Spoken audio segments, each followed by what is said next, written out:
Hello everybody, welcome back to a brand new video here on the channel. Today we are doing the last to first challenge at Auto Club. Let's see if we can pull it off with 20 laps to work with. So this will be going out on Saturday, I believe, the day before I put out the NR 2003 race, and it's looking like a complete washout for Saturday action on track in Auto Club currently, but we'll see what happens. Never say never, but I'm hopeful that we get in the Cup race on Sunday without any issue. The last race at this absolutely beautiful Auto Club Speedway now, as I'm not as, am I getting put in the wall? I'm getting put in the wall on lap 1 into turn 1 by BJ McLeod, but I'm not as disappointed as everybody seems to be about the fact that we're getting rid of Auto Club and turning it into a short track. Yeah, Auto Club has had some really good races in the past, but I mean, it can't be denied. Auto Club has also had some unbelievably boring races in the past. It's really 50-50. Some races are so good, some races aren't it. Like last year was a really good race. It's sad to see it go, but at the same time, I'm excited for a new short track to be on the NASCAR Cup Series schedule, but I'll definitely miss this circuit. I miss Chicagoland. I'm going to miss Auto Club. One of the tracks I don't miss that's been recently taken off the schedule is Kentucky. I don't think I can ever miss that racetrack. So that one was a big win for NASCAR. But yeah, it's unfortunate to see it go, but at least we still keep the market available with the Auto Club. Obviously, it's just being reconfigured into a short track, and it's really interesting to see the dynamic of NASCAR fans and their opinions and whatnot, where they beg for more short track racing. NASCAR says, okay, we'll give it to you, and now they do not want it. I mean, it's really hilarious to watch that kind of aspect of things, and you just kind of see that no matter what NASCAR does, NASCAR fans will always complain, including myself. So I'm guilty of it as well. There's some contact up here in front of us. We have 20 laps to work with, 18 laps to go. I'm trying to be a little bit cautious right now because we see all of these cars in front of us going at it. Here's the Logano. I'm trying to save some tires right now as well. 20 laps is plenty of time to wear your tires down, but I'm going to go down to the inside, give Ryan Blaney a bump draft. I'm driving the 21 car actually from my iRacing career mode video, so technically Blaney an Alliance teammate, so let's give him a little bit of assistance down into turn 3. Now send it up the inside, see if I can complete the pass on this number 12. Oh, it's close quarters racing. I do have damage turned off for this, but that doesn't mean that we can't crash and still get a yellow. So, oh my god, I'm about to turn the 14 into the infield there. What are you doing, Briscoe? Goodness gracious. We have not gone very far so far. I'm going to try and size one up the middle here. There's another 21 car in front of me. The imposter one, Harrison Burton. Are we 4 wide?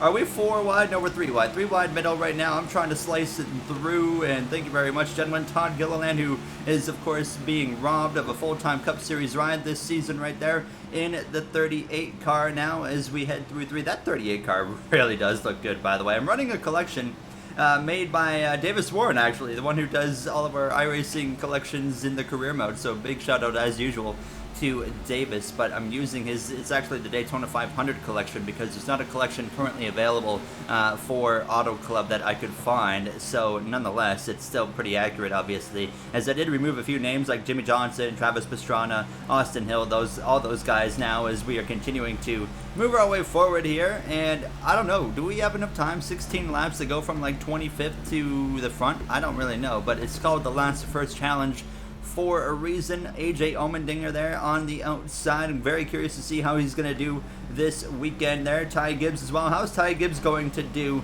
in that number 54 machine? We'll have to wait and see. I just about put Allmendinger in the outside. Well, oh, the 3 is going to go for a bit of a block. I respect it. I respect it here now, as I'm just going to go through the middle of both of you guys. So up into 22nd, now 21st, I believe, possibly, or it might even be 20th. Let me know down below, by the way, who you guys think is going to actually win this weekend in Auto Club. You know, we are now past the Daytona 500. We are into the West Coast swing. Now we're actually going to see what team has it and what team doesn't after the West Coast swing. It's honestly, I really enjoy the West Coast swing because you get so many different diverse tracks with Auto Club, the 2-miler.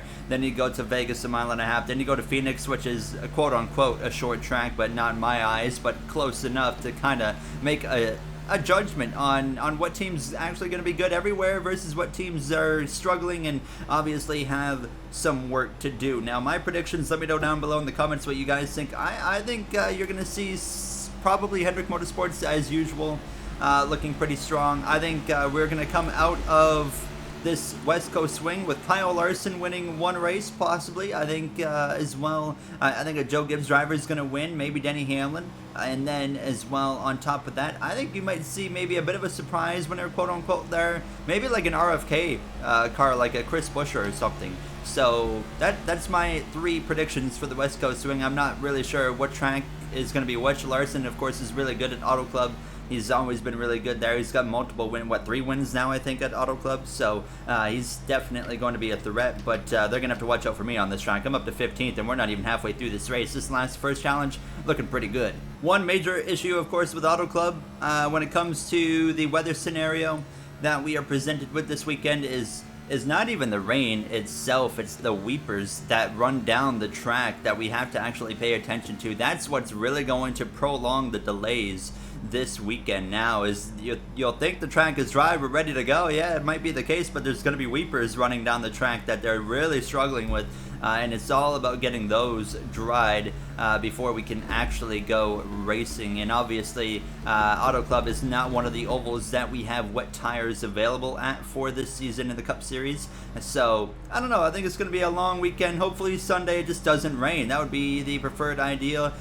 You know, it's supposed to start at 3:30 p.m. Eastern time, so let's hope for the best in the weather. Now passing Kyle Larson, I'm going to go 3 wide to the inside of Ross the Boss Chastain, Noah Gragson as well in that 42 machine. Very curious as well to see how that 42 of Gragson is going to do as a rookie in the Cup Series. Let me know down below again what you guys think, what we'll see out of Noah Gragson here. I think it's going to be an up and down season for him. I think he's going to have moments where he really shines, and there's going to be some really low moments as well, as he is still just a Cup Series rookie with a team that obviously isn't going to have the best cars. Legacy Motor Club, it's not going to be the best team on the grid, but I think they're going to be more competitive than they were last year.